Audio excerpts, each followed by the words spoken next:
मैं जाने से पहले बोलूंगा, जिसका नाम सुनता हूं पहले कौन। तो मैं सभी कार्यकर्ताओं का और जितने पदाधिकारियों का मैंने नाम लिया है और आपके इस आयोजन के लिए आपको हृदय की गहराइयों से बधाई देना चाहता हूं, बहुत बहुत शुभकामनाएं देना चाहता हूं। साथियों, दोस्तों, इस पार्टी को 10 साल के अंदर राष्ट्रीय पार्टी बनाने का श्रेय अगर किसी को जाता है तो इस पार्टी के समर्पित कार्यकर्ताओं को जाता है, जिन्होंने केजरीवाल जी के साथ मिलकर इस पार्टी को राष्ट्रीय पार्टी बनाया। 10 साल के सफर में दिल्ली में 3 बार चुनाव हम जीते, पंजाब में प्रचंड बहुमत की सरकार हमने बनाई, गुजरात जैसे राज्य में जहां भारतीय जनता पार्टी की इजाजत के बगैर पत्ता भी नहीं हिलता, वहां 14% वोट और 5 सीटें वहां लेके आए। गोवा जैसे सुदूर राज्य में 6.5% वोट पार्टी को मिला और 2 विधानसभा की सीटें लेके आए। जम्मू कश्मीर के अंदर जहां कोई सोच भी नहीं सकता था कि आम आदमी पार्टी जीत सकती है, जम्मू कश्मीर में आम आदमी पार्टी का विधायक चुन के आया। मध्य प्रदेश के सिंगरौली में हमारी मेयर रानी अग्रवाल जीत के आई। उत्तर प्रदेश में 10 चेयरमैन के प्रत्याशी हमारे जीते, 300 के लगभग पार्षद और सभासद जीते। आज पूरे देश में 2 सरकारों का उदाहरण दिया जाता है, दिल्ली सरकार और पंजाब सरकार। जितना वादा जनता से किया, वादे से ज्यादा काम करके दिखाया, ये हमारी पहचान है। और इसलिए मैं बार बार ये कहता हूं कि अगर विधानसभा का चुनाव होगा तो केजरीवाल जी सिर्फ 70 लोगों को टिकट दे सकते हैं। अगर वार्ड का चुनाव होगा तो अरविंद केजरीवाल जी सिर्फ 250 लोगों को टिकट दे सकते हैं। लेकिन वो 70 विधानसभा के प्रत्याशी, वो 250 पार्षद के प्रत्याशी अगर चुनाव जीतकर सदन में पहुंचते हैं तो लाखों कार्यकर्ताओं की मेहनत की बदौलत पहुंचते हैं, आपके दम पे। इसलिए हमारी नाराजगी हो सकती है किसी बात को लेकर, इनको टिकट क्यों मिला, हमको क्यों नहीं मिला, ये बात हो सकती है दिमाग में। लेकिन इसके साथ साथ ये पार्टी, ये संगठन और ये जो नेता पार्टी के जीते हैं चुनाव, वो आपके दम पे जीते हैं, आपके दम पे ये पार्टी खड़ी है। और इसलिए आपसे हाथ जोड़कर विनती करने के लिए आया हूं कि अब की 4थी बार इस रोहिणी से आपको आम आदमी पार्टी को जिता के भेजना है, क्योंकि 13 में जब कोई सोच नहीं सकता था आम आदमी पार्टी जीतेगी, तो आपने 13 में चुनाव जिता के भेजा। लेकिन 2 बार से यहां गड़बड़ी हो रही है। 15 और 20 के चुनाव में इस बार सूद ब्याज समेत सारा बदला ले लेना और प्रदीप मित्तल को यहां से जिता के भेजना। और केजरीवाल साहब ने कहा 70 की 70 विधानसभाओं में मैं लड़ रहा हूं, क्योंकि मुख्यमंत्री तभी केजरीवाल जी बनेंगे जब प्रदीप मित्तल यहां से जीत के जाएंगे, मुख्यमंत्री की शपथ तभी बोलेंगे। हर विधानसभा में एक कार्यकर्ता दिल्ली के अंदर 4थी बार अरविंद केजरीवाल की सरकार बनाने के लिए काम करेगा। यह निवेदन और विनती आपसे करने के लिए आया हूं। और साथियों और दोस्तों, आपके सबसे बड़े पार्टी के मुखिया केजरीवाल जी को पकड़ के जेल में डाला गया। उनको जेल में यात्राएं दी गई, 50 से कम उनकी शुगर कई बार गई, इंसुलिन लेने की इजाजत नहीं दी गई, एम्स के डॉक्टर और कोर्ट का दरवाजा खटखटाना पड़ा, तब उनको इंसुलिन नसीब हो पाई, उनको जान से मारने की कोशिश जेल के अंदर की गई। लेकिन अगर केजरीवाल नहीं झुके, मनीष सिसोदिया नहीं झुके, सत्येंद्र जैन नहीं झुके, तो उसकी सबसे बड़ी वजह आप थे, क्योंकि हम टीवी में जेल के अंदर आपको प्रदर्शन करते हुए बाहर देखते थे। कोई कार्यकर्ता घसीटा जा रहा है, कोई मारा जा रहा है, किसी पे लाठीचार्ज हो रहा है, किसी को जबरदस्ती बस में भरा जा रहा है, लेकिन वो नारे लगा रहा है, आम आदमी पार्टी जिंदाबाद, भारत माता की जय और अरविंद केजरीवाल जिंदाबाद। आपने हौसला दिया, आपने जज्बा दिया है, इसलिए ये पार्टी तो बनाई आपने। 2012 के अंदर हंसते थे हमारे ऊपर जब हमने पार्टी बनाई, कहते थे अब ऊंट पहाड़ के नीचे आया है, पता चल जाएगा, अरे इनकी तो जमानत जब्त हो जाएगी, ये तो हवा में उड़ जाएंगे। एक नेता इस समय भारतीय जनता पार्टी के दुनिया में नहीं है, इसलिए मैं उनका नाम नहीं लूंगा, पूरे आदर और सम्मान के साथ सिर्फ याद दिलाना चाहता हूं आपको। उन्होंने कहा था अगर 6 सीटें आम आदमी पार्टी की आ गई तो राजनीति से संन्यास ले लूंगा। कहा था नहीं कहा था? कहा था ना? कहा था ना? क्या कहा था 2015 में हमारे प्रधानमंत्री जी ने? इसी रामलीला के मैदान में आए, 2014 में लोकसभा जीत के आए, झारखंड जीत के आए, महाराष्ट्र जीत के आए, हरियाणा जीत के आए, रामलीला के मैदान में पहुंचे तो प्रधानमंत्री मोदी जी ने कहा ये केजरीवाल तो नक्सलवादी है, इसको जंगल में भेज देना चाहिए। मैं नसीब वाला हूं, केजरीवाल तो बदनसीब है, वोट भारतीय जनता पार्टी को देना। उस वक्त मैंने कहा था मोदी जी ये लोकतंत्र है, जमहूरियत है, डेमोक्रेसी है, यहाँ जनता मालिक होती है, जनता तय करती है कौन लोकसभा में जाएगा, कौन विधानसभा में जाएगा, कौन निगम के संसद में जाएगा, निगम के सदन में जाएगा। और दिल्ली की जनता ने 70 में से 67 सीटें देके अरविंद केजरीवाल को विधानसभा में भेजा और 3 सीट देके भारतीय जनता पार्टी को जंगल में भेज दिया। क्या मजाक उड़ाते थे लोग? क्या कहते थे 2015 में? क्या कहते थे? कहते थे भाजपा वालों को दिल्ली वालों ने स्कूटर पार्टी बना दिया, भाजपा वालों को दिल्ली वालों ने स्कूटर पार्टी बना दिया, एक स्कूटर पे 3 विधायक बैठो और चले जाओ। ठीक है ना? फिर 20 का चुनाव हुआ, 20 के चुनाव में केजरीवाल जी ने अपने चुनाव प्रचार की शुरुआत की, और आपको ये सुनकर गर्व होना चाहिए कि भारत के पहले मुख्यमंत्री हैं आजादी के बाद अरविंद केजरीवाल, जिन्होंने कहा काम किया है तभी वोट देना, काम नहीं किया है तो वोट मत देना। आज कहां जा रही है भारत की राजनीति?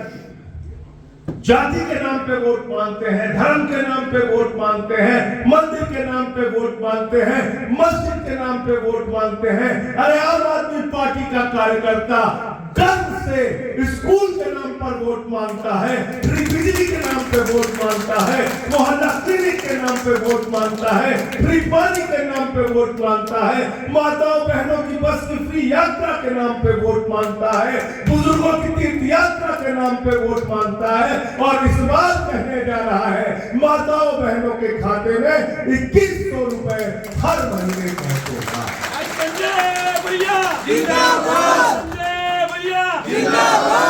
गलत तो नहीं कह रहा हूं? गलत तो नहीं कह रहा हूं? इसलिए एक हमारे यहाँ ममीरे का सुरमा बिकता है बरेली में, उसमें ऊपर लिखा रहता है नक्कालों से, नक्कालों से।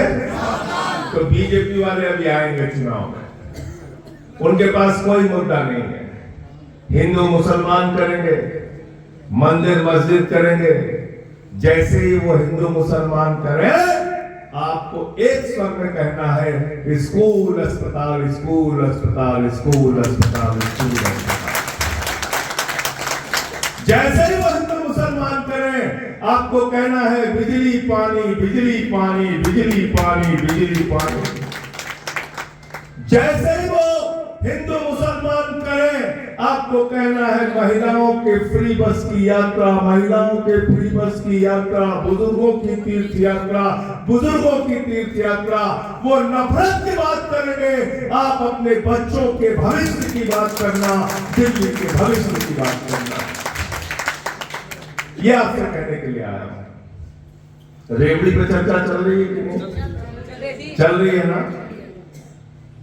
बीजेपी वालों को सबसे ज्यादा पेट में दर्द इसी बात से होता है। और हर बार जब भी कोई घोषणा केजरीवाल जी करते हैं, भाजपा चिल्ला चिल्ला के कहने लगते हैं, अरे ये कैसे होगा, अरे ये तो बजट बर्बाद हो जाएगा, अरे केजरीवाल को तो कुछ आता नहीं, दिल्ली का तो पूरा बजट खत्म हो जाएगा, अरे हमने 200 यूनिट बिजली फ्री किया। भाजपा वाले चिल्लाते रहे, केजरीवाल ने 200 यूनिट बिजली फ्री, 400 यूनिट बिजली आधे दाम पे किया, पानी फ्री किया। भाजपा वाले चिल्लाते रहे, माताओं बहनों के लिए बस की यात्रा फ्री की, बीजेपी वाले चिल्लाते रहे, कहते रहे बजट बर्बाद हो जाएगा, दिल्ली की अर्थव्यवस्था खत्म हो जाएगी। लेकिन पिछले 10 साल से आम आदमी पार्टी का कार्यकर्ता गर्व से कहता है, सब कुछ फ्री के बावजूद मुनाफे का बजट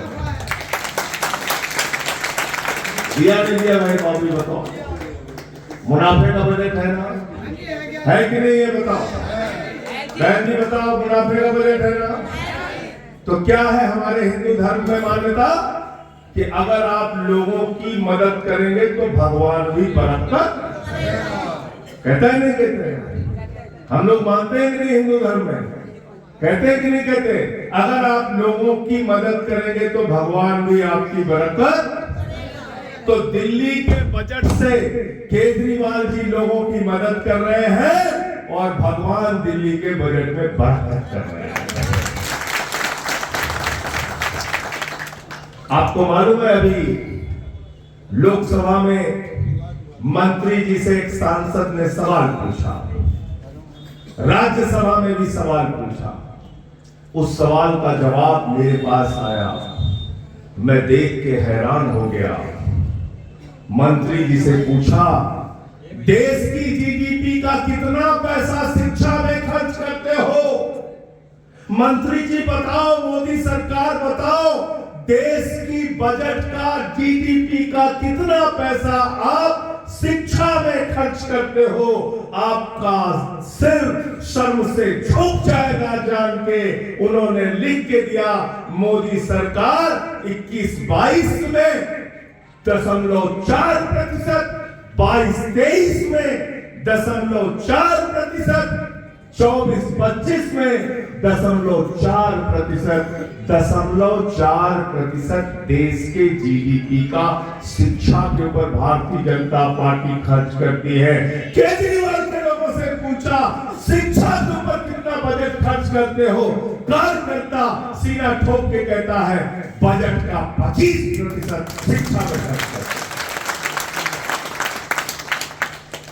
है कि नहीं है? बताओ बताओ, ये गर्व की बात है कि नहीं हमारे लिए? स्वास्थ्य के ऊपर भारत की नरेंद्र मोदी जी की सरकार, भारतीय जनता पार्टी की सरकार मात्र 2% खर्च करती है स्वास्थ्य के ऊपर, और दिल्ली की केजरीवाल जी की सरकार बजट का 13% स्वास्थ्य के ऊपर खर्च करती है। हमने मोहल्ला क्लिनिक का मॉडल दिया जिसकी तारीफ कोफी अन्नान ने की। हमने स्कूल का मॉडल बनाया। प्रधानमंत्री जी ने जब यहां पर ट्रंप की पत्नी हिंदुस्तान आई तो प्रधानमंत्री ने कहा, गुजरात का सरकारी स्कूल देख लो। उसने कहा नहीं देखना। बोले मध्य प्रदेश का देख लो। उसने कहा नहीं देखना। बोले हरियाणा का देख लो खट्टर वाला। उसने कहा नहीं देखना। बोले योगी बाबा का देख लो। बोले उसका तो बिल्कुल नहीं देखना। तो बोले फिर देखना क्या है? तो कहने लगे हमें केजरीवाल और सिसोदिया का सरकारी स्कूल देखना। पहले लोग कहते थे अमेरिका से सीखो, अमेरिका से सीखो, अमेरिका से सीखो। आज अमेरिका वाला कह रहा है केजरीवाल से सीखो, टोपी वालों से सीखो, आम आदमी पार्टी से सीखो। ये काम करके हमने दिखाया दिल्ली के अंदर बिजली फ्री, पानी फ्री, शिक्षा फ्री, इलाज फ्री। और अब 7वीं रेवड़ी आ रही है, 2100 रुपए हर महिला के खाते में हर महीने पहुंचेगा। ये बात सबको बता भी देना और रजिस्ट्रेशन शुरू कर दो, रजिस्ट्रेशन शुरू कर दो। अब भाजपा वाले भी कुछ ना कुछ तो झूठ बोलने के लिए आएंगे, आएंगे कि नहीं आएंगे? आएंगे कि नहीं? ये मैडम बिल्कुल ठीक कह रही है, एकदम ठीक बोल रही है। क्या बोला था इन्होंने? नौजवानों को हर साल 2 करोड़ नौकरी देंगे। 14 में बोला था प्रधानमंत्री जी ने। अब कितना साल हो गया? 11 साल हो गई। 22 करोड़ नौकरी मिल गई देश के लोगों को। बाद में लोगों ने मोदी जी से पूछा तो कहने लगे पकौड़ा कर लो, वही नौकरी है। अभी बोले साहब पकौड़ा भी नहीं लगाने देते हो तो उजाड़ने के लिए आ जाते, बुलडोजर चला देते हैं, कहते डीडीए की जमीन है तो कहते कटोरा ले लो। तो मोदी जी अब कटोरा योजना लेके आएंगे पकौड़ा योजना के बाद। देश के नौजवानों की ये हालत कर दी। अग्निवीर जैसी योजना लाके आपने देश की सेना को धोखा देने का काम किया। बताओ 4 साल में फौजी, बताओ आप कह रहे हो 17 साल में फौजी बन जाओ, 21 साल में रिटायर हो जाओ। बाप नौकरी करेगा, बेटा रिटायर होकर घूमेगा। गलत तो नहीं कह रहा हूं? मैंने मोदी जी से कहा, मैंने कहा मोदी जी आपको 75 साल की उम्र में तीसरी बार प्रधानमंत्री बनना है और हमारे नौजवान को 17 साल से 21 साल में रिटायर हो जाना है। ये कैसे अग्निवीर, ये कैसी अग्निवीर योजना है आपकी? आम आदमी पार्टी कहती है और हमने सदन में बराबर आवाज उठाई है, सेना की पुरानी भर्ती बहाल करो। भारत की सेना को कतई हम कमजोर नहीं होने देंगे। ये लोग देशभक्ति की बात करते हैं, राष्ट्रभक्ति की बात करते हैं। मैं आप लोगों से पूछना चाहता हूं बड़ी विनम्रता पूर्वक, इस देश के अंदर जितनी भी समस्याएं हैं अगर आप याद करोगे, पठानकोट में हमारे शहीदों की जान गई थी, उसकी जांच आईएसआई से करवाया जो देश में आतंकवाद करवाती है। प्रधानमंत्री बिना बुलाए नवाज शरीफ के बर्थडे का केक काटने के लिए चले जाते हैं। यहां कहते हैं मुसलमानों से नफरत करो, लेकिन अपने बेटे जैसा से कहते हैं बेटा दुबई के शेखों के साथ धंधा करो। हमको धर्म के नाम पे झगड़ा कराओ और अपने बच्चों को दुबई के शेखों के साथ धंधा कराओ। गलत तो नहीं कह रहा हूं? तो ये सिर्फ मूर्ख बनाने की बातें हैं, इनके झांसे में मत आना। इन्होंने तो कहा था इतना काला धन लाएंगे, जहाज में लाद के लाएंगे, ट्रैक्टर पे लाद के लाएंगे, बैलगाड़ी से लाएंगे, इतना काला धन लाएंगे कि हर आदमी के खाते में कितना जमा हो जाएगा? कितना? सबको याद है, कोई भूला नहीं। ये हमारी माताएं बहनें जो बैठी हैं, इन्होंने अपने पति से छिपा के 1500 की नोट संदूक में रखी थी कि बेटी की शादी होगी तो पैसा काम आ जाएगा, छोटा सा घर बनाना होगा तो ये पैसा काम आ जाएगा, घर में कोई बीमार हो जाएगा तो ये पैसा काम आ जाएगा। नरेंद्र मोदी जी ने कहा माताओं और बहनों यही काला धन लाइन में लगते जमा, वो भी खाली करा दिया नोटबंदी के नाम पे। महंगाई आसमान पे पहुंचा दी। 400 रुपए का सिलेंडर 1200 का हो गया, पेट्रोल 100 के पार हो गया, डीजल 100 के पार हो गया। महंगाई आसमान के ऊपर पहुंचा दी। हर वादे नरेंद्र मोदी के झूठे निकले और हर वादे केजरीवाल के सच्चे निकले। इस बात से अपना वोट देना। और इसीलिए भारतीय जनता पार्टी का नाम मैंने बदल के भारतीय झूठा पार्टी कर दिया, झूठा पार्टी। तो अपनी नीतियों को, अपने कामों को घर घर तक पहुंचाइए और इस बार रोहिणी के अंदर झाड़ू चलाकर प्रदीप मित्तल जी को जिताकर केजरीवाल जी के साथ और झाड़ू बहुत काम की चीज है कि नहीं है भाई? धरना जी, आपका तो नाम ही धरना है। नहीं मैं तो धरना कहूंगा।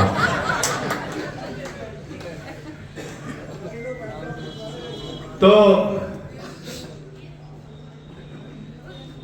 बहुत काम की चीज है झाड़ू। घर गंदा हो जाए साफ करने के लिए झाड़ू चाहिए, मोहल्ला गंदा हो जाए साफ करने के लिए क्या चाहिए? विधानसभा में गंदगी हो साफ करने के लिए क्या चाहिए? दिल्ली में गंदगी हो साफ करने के लिए क्या चाहिए? देश में गंदगी हो साफ करने के लिए क्या चाहिए? और किसी के दिमाग पे अगर भूत सवार हो जाए तो भूत उतारना चाहिए नहीं चाहिए बताओ? हमारे यहाँ यूपी बिहार में किसी को भूत सवार हो जाता है, 4 लोग टांग पकड़ के अभिनव भाग गया लेके जाते नहीं जाते, ओझा के पास लेके जाते हैं, ओझा उसको मार झाड़ू उसका भूत उतार देता। तो भाजपाइयों के दिमाग पे सत्ता का जो भूत सवार है उसको आपको झाड़ू मार मार के ठीक करना है। आज हमारी बहनें महिला अदालत में गई थी, आप सब लोग गए थे वहां पे, और अभी आपने वहां देखा किस तरीके से महिला सुरक्षा को लेके बहुत सारी ऐसी महिलाएं यहाँ वहां आई थी जिनके साथ खुद हिंसा हुई, उत्पीड़न हुआ, उनको किस किस तरीके की यातनाएं दी गई। कुछ ऐसे परिवार भी आए थे जिनकी बेटियों को मार दिया गया दहेज के चक्कर में ससुराल वालों। ये आज भी हो रहा है दिल्ली में, अपराध की राजधानी बन गई है दिल्ली। एक ही काम केजरीवाल जी ने केंद्र के जिम्मे जो था उसके लिए बोला कि बेटी बचाओ बेटी पढ़ाओ की बात आप लोग करते हैं, पढ़ाने की जिम्मेदारी हमारी थी, हमने बेटियों को पढ़ाया, बचाने की जिम्मेदारी तुम्हारी थी। आज हमारी बेटियां घरों से निकलने में डरती हैं, इसलिए इस बार माताओं बहनों को भाइयों को सबको मिलकर जवाब देना है बीजेपी को, क्योंकि आपके क्षेत्र का जो विधायक है वो सदन के ऊपर बैठ के कहता है दिल्ली में कानून व्यवस्था तो कोई मुद्दा ही नहीं है। वो वीडियो देखा है कि नहीं देखा? वो सबको पहुंचाइए, सबको पहुंचाइए, सारे कार्यकर्ताओं को पहुंचाइए। और जब भी आपका विधायक आपसे वोट मांगने के लिए जाए तो उससे पूछना कि दिल्ली में कानून व्यवस्था मुद्दा है कि नहीं है।